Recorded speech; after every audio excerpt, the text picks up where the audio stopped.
মুসলিম ছেলে মেয়েদের লক্ষ্মী ছেলে বা লক্ষ্মী মেয়ে বলা যাবে কিনা, কারো যদি আলাদা দাঁত লাগানো থাকে মৃত্যুর পর তা খুলে ফেলতে হবে কিনা, সুদভিত্তিক ব্যাংকে চাকরি করে নামাজ পড়লে কি নামাজও কবুল হবে না, যারা আত্মহত্যা করে তাদের জন্য কি দোয়া করা যাবে, কোরআনকে কেন হাদিস বলা হয়েছে, কেউ রক্তদান করার পর তা ফেসবুকে পোস্ট করা যাবে কিনা, চুল দাড়িতে মেহেদি লাগানো কি ভালো, পুরাতন বা ছিঁড়ে যাওয়া কোরআন কি করব। অনেক রেস্টুরেন্ট, হোটেল বা অন্য কোনো কাজ করার ক্ষেত্রে অনেকে টিপস তথা কিছু বেশি টাকা দিয়ে থাকেন, এটা নেওয়া যাবে কি না।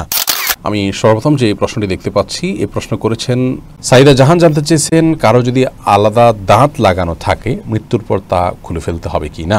কারো যদি আলাদা দাঁত লাগানো থাকে তাহলে মৃত্যুর পর সেই আলগা দাঁত বা পৃথক দাঁত সেটি খুলে ফেলা ভালো, বিশেষ করে সেটা যদি মূল্যবান কোনো ধাতব বস্তুর হয়, কিন্তু এটি আবশ্যক বা ফরজ ওয়াজিব কোনো বিষয় নয়। বিশেষ করে সাধারণ কোনো নর্মাল যদি কোনো হয় তাহলে সেক্ষেত্রে সেটি খুলে রাখা আবশ্যক নয়।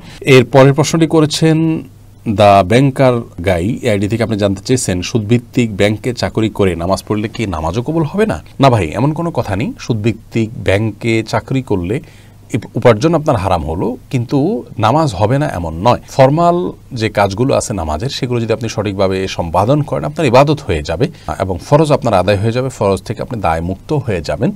কিন্তু হারাম বক্ষণকারী দেহ সেটি জান্নাতে যাবে না, তিরমিজির হাদিসে বর্ণিত হয়েছে। এবং এরকম মানুষ যখন আল্লাহর কাছে দোয়া করেন সে দোয়াও কবুল হবে না, হাদিসে রয়েছে। কিন্তু ইবাদতের যে ফর্মালিটিস আছে সেগুলো যদি আপনি মেনটেন করেন আপনার ইবাদত হয়েছে এমনটি বলতে হবে। ইবাদত হয়নি বা হবে না এরকম কোনো কথা বলার সুযোগ নেই। এরপরে রোজিয়া জাহান, আপনি জানতে চেয়েছেন যারা আত্মহত্যা করে তাদের জন্য কি দোয়া করা যাবে। হ্যাঁ, অবশ্যই আত্মহত্যাকারী ব্যক্তির জন্য দোয়া করা যাবে, বরং তার জন্য তো আরও বেশি দোয়া করতে হবে। এই জন্য যে তিনি আত্মহত্যা করে একটা মহাপাপ করে একটি কবিরা গুনাহ করে দুনিয়া থেকে গেছেন। অতএব আল্লাহর পক্ষ থেকে ক্ষমা পাওয়ার প্রয়োজন তো তার আরও বেশি, যেহেতু তিনি অপরাধ করে গেছেন, বিধায় তার জন্য দোয়া করা যাবে। যেহেতু আত্মহত্যাকারী ব্যক্তি অমুসলিম নন এবং আত্মহত্যার কারণে কেউ ইসলাম থেকে খারিজ হয়ে যায় না, বিধায় তার জন্য দোয়া করাতে কোনো অসুবিধা নেই। তবে হ্যাঁ, তার যে জানাজা, সেই জানাজার বিষয়টি হলো এই জানাজাতে সমাজের সম্ভ্রান্ত এবং নেতৃস্থানীয় ব্যক্তিবর্গ উপস্থিত হবেন না। রাসূল আকরাম সাল্লাল্লাহু আলাইহি ওয়াসাল্লাম আত্মহত্যাকারী ব্যক্তির জানাজা উপস্থিত হন নাই, বিধায় সেটি ভিন্ন বিষয়, কিন্তু তার জন্য দোয়া করা যাবে এবং দোয়া করা উচিত। আল্লাহ তাআলা চাইলে তাকে ক্ষমা করতেও পারেন, কারণ আত্মহত্যাকারী ব্যক্তি কাফির হয় না। মোহাম্মদ জাহিদুল ইসলাম জানতে চেয়েছেন কোরআনকে কেন হাদিস বলা হয়েছে। দেখুন, কোরআনে কারীম সম্পর্কে আল্লাহ রাব্বুল আলামিন বলেছেন ফাবি আইয়ি হাদিসিন বাদাহু ইউমিনুন।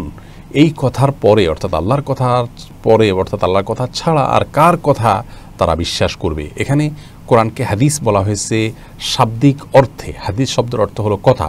কোরআন যেহেতু আল্লাহর কথা মালা, অতএব সেই দৃষ্টিকোণ থেকে এটাকে হাদিস বলা হয়েছে। হাদিস বলতে আল্লাহর কথা। মানুষের কথাকেও হাদিস বা মানুষের মনের জল্পনা কল্পনাকেও হাদিস বলা হয়েছে অনেক হাদিসে, যেমন হাদিসুন নফস বলা হয় মানুষের মনের জল্পনা কল্পনাকে, এবং বিভিন্ন হাদিসের মধ্যে এই ধরনের ভাষ্য ব্যবহার করা হয়, যে ধরনের শব্দ রয়েছে, যার কারণে হাদিস শব্দ দেখলেই সেটি শুধুমাত্র রাসূল আকরাম সাল্লাল্লাহু আলাইহি ওয়াসাল্লামের হাদিস হবে এমন নয়, বরং পরিভাষায় হাদিস বলতে রাসূল আকরাম সাল্লাল্লাহু আলাইহি ওয়াসাল্লামের হাদিস বলা হলেও শব্দের অর্থ, হাদিস শব্দের অর্থটি যে কোনো কথাকেই কিন্তু পরিব্যাপ্ত করে, শামিল করে। সেই দৃষ্টিকোণ থেকে আল্লাহর কথাকেও হাদিস বলা যায় বা বলা হয়েছে। এরপরে প্রশ্ন করেছেন আপনি সাইফুল ইসলাম, আপনি জানতে চেয়েছেন কেউ রক্তদান করার পর তা ফেসবুকে পোস্ট করা যাবে কিনা, আর রোগীর লোক কিছু দিতে চাইলে বা খাওয়াতে চাইলে তা নেওয়া যাবে কি না। ভাই সাইফুল ইসলাম, কেউ রক্তদান করার পর সেটা ফেসবুকে পোস্ট যদি করেন এ উদ্দেশ্যে যে অন্যরাও এই কাজে উৎসাহিত হবেন, তাহলে সেটি জায়েজ আছে। কিন্তু সচরাচর যেটি হয়ে থাকে যে তিনি একটা ভালো কাজ করেছেন, মানুষের কাছে জাহির করতে চান যাতে অনেক বেশি লাইক পাওয়া যায়, অনেক বেশি কমেন্ট পাওয়া যায়, অনেক বেশি শেয়ার পাওয়া যায়, বাহবা পাওয়া যায়, এরকম যদি করেন তাহলে সেক্ষেত্রে এটি করা যাবে না। এটি শিরকে আসগর হবে, লোক দেখানো ভালো কাজ হবে, এর কারণে তিনি আল্লাহর কাছে কোনো সওয়াব পাবেন না, বরং গুনাহের কারণ হবে। যার জন্য আপনি ব্লাড দিয়েছেন, তার লোকজন, আত্মীয় স্বজন, অ্যাটেন্ডেন্স যারা আছেন, তারা যদি আপনাকে কোনো খাবার ইত্যাদি দেন, সেটা আপনি গ্রহণ করতে পারেন। বিশেষ করে পানীয়র প্রয়োজন হয়, ফল মূল ইত্যাদি খাওয়ার প্রয়োজন হয় অনেক সময়। আপনি তাদের উপকার করেছেন আল্লাহকে সন্তুষ্ট করার জন্য, আপনি কোনো বিনিময় আশা করেন না, কিন্তু তারা আপনাকে, যেহেতু আপনার শরীরে কিছু ঘাটতি দেখা দিয়েছে, সেই জায়গা থেকে আপনার জন্য কোনো খাবার ইত্যাদি তারা দিল বা কোনো হাদিয়া ইত্যাদি দিল, আপনি সেটি গ্রহণ করতে পারবেন। এর পরের প্রশ্নটি হলো চুল দাড়িতে মেহেদি লাগানো কি ভালো। অবশ্যই চুল দাড়ি যদি সাদা হয়ে যায় তাহলে সেগুলোতে মেহেদি ব্যবহার করা যেতে পারে, সেটা উত্তম।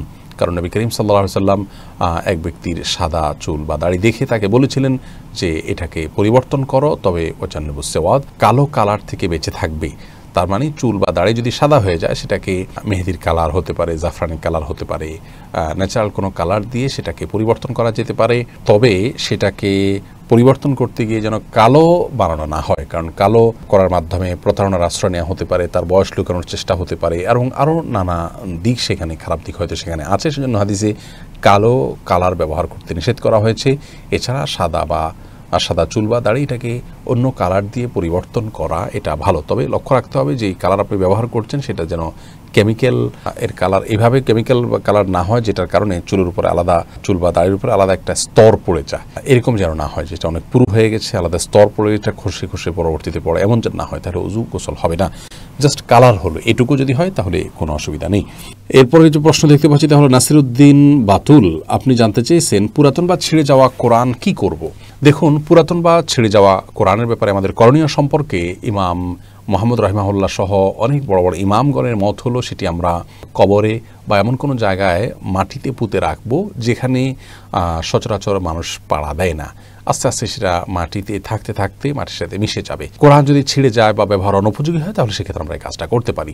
আর এর বাইরে অনেক ওলামা ইকরাম পুড়ে ফেলারও পরামর্শ দিয়েছেন। তাদের দলিল হলো সহিহ বুখারীতে একটি হাদিস বর্ণিত হয়েছে, আমরা অনেকেই জেনে থাকবো, যে ওসমান রাদিয়াল্লাহু তাআলা আনহুর শাসন আমলে যখন কোরআনের কিছু কপি নিয়ে সমস্যা দেখা দিচ্ছে, অর্থাৎ কোরআন যেহেতু কয়েক উপভাষায় নাজিল হয়েছে, সেই উপভাষাগুলোতে অনেক কিছু কপি করা হয়েছে, পরবর্তীতে কিছু জটিলতা দেখা দিল, তো একটি রেখে বাকি কপিগুলোকে একত্র করে সাহাবায়ে কেরাম পুড়ে ফেলেছিলেন। তো যেহেতু সাহাবায়ে কেরাম কোরআন যখন ব্যবহার অনুপযোগী হয় সেটাকে পুড়ে ফেলার আমল তাদের থেকে প্রমাণিত হয়েছে, সেজন্য অনেক ওলামা কেরাম যে পুড়ে ফেলা যাবে। তো আমাদের সমাজে আজকাল প্রতিবাদের ভাষা হিসাবে মানুষ পুড়ে ফেলে, সেই জায়গা থেকে আমাদের ওলামা কেরাম সচরাচর নিষেধ করেন যেন পুড়ে না ফেলে বরং দাফন করা হয়। এ হলো কোরআন যদি ব্যবহার অনুপযোগী হয় সেক্ষেত্রে আমাদের করণীয় সম্পর্কে বিস্তারিত আলোচনা। এরপর জেন্টেলম্যান আইডি থেকে আপনি জানতে চেয়েছেন মুসলিম ছেলে মেয়েদের লক্ষ্মী ছেলে বা লক্ষ্মী মেয়ে বলা যাবে কি না। না ভাই, এভাবে বলা উচিত নয়। আমরা অনেক সময় নিজের সন্তানদেরকে স্নেহ করে ভালোবেসে লক্ষ্মী বলি, অনেক সময় স্বামী স্ত্রী একে অন্যকে বলেন। লক্ষ্মী বলা উচিত এই জন্য নয় যে হিন্দুদের একটি ধর্মীয় বিশ্বাস হলো তারা একজন দেবীকে লক্ষ্মী বলে তারা সম্বোধন করেন, ডাকেন, বিশ্বাস করেন। তারা মনে করেন যে সৌভাগ্য, ধন, ঐশ্বর্য এগুলোর অধিষ্ঠাত্রী হলেন সেই দেবী। তো সেই জায়গা থেকে তাকে লক্ষ্মী বলা হয়, ভালো লক্ষণ তিনি বহন করেন।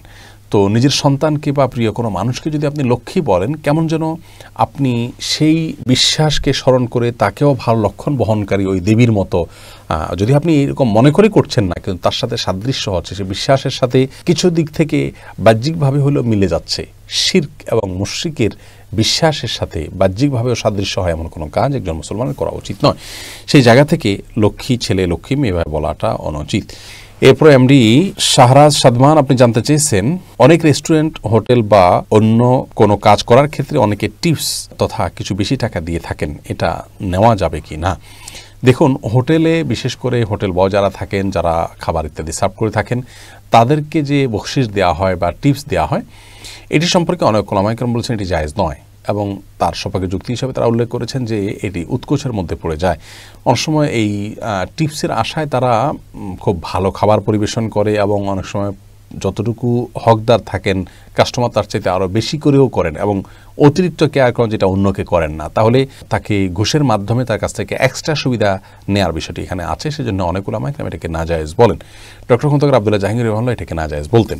তবে এক্ষেত্রে ভিন্ন আরেকটা দৃষ্টিভঙ্গিও আছে, আর তা হলো যে বেশিরভাগ হোটেলগুলোতে হোটেল মালিকরা হোটেল বয়দেরকে বেতন অনেক কম নির্ধারণ করেন, এবং সেটির কারণ হলো তারা জানেন যে সার্ভিস তারা কাস্টমারদেরকে দিবেন তাদের কাছ থেকে কিছু বকশিশ পাবেন, তাতে তার পোষিয়ে যাবে। অর্থাৎ ব্যাপারটি এমন হয়ে গেল কেমন যেন মেসিয়ার বা হোটেল বয়দের যে সার্ভিস আমাদেরকে তারা দিয়ে থাকে তার একটা অংশের সেবার বিনিময় মূল্য আমাদেরকে পেমেন্ট করতে হয় অঘোষিতভাবে। তো এই দৃষ্টিকোণ থেকে এটি জায়েজ আছে। আমরা দুইটা মতকে সামনে রেখে যদি খোলাসা বলতে যাই তাহলে বলতে পারি এভাবে যে যদি টিপসের মাধ্যমে সে অবৈধ সুবিধা পাইয়ে দিবে আপনাকে, অন্য মানুষকে একদম কেয়ার না করে আপনাকে কেয়ার করবে এবং প্রয়োজনের চাইতে বেশি হক আপনাকে আইটেম খাবার ইত্যাদি দিবে টিপসের আশায় বা ভালো টিপসের আশায়, এরকম যদি হয় তাহলে সেটি জায়েজ নাই। কারণ সেটা অন্যের হক নষ্ট করে সে যে অন্যায় করছে তার জন্য তাকে আপনি দিচ্ছেন, এটি সরাসরি উৎকোচ হচ্ছে এবং অন্যায় হচ্ছে। আর যদি এরকম না হয় তাহলে সেক্ষেত্রে তাকে টিপস দেওয়া যেতে পারে।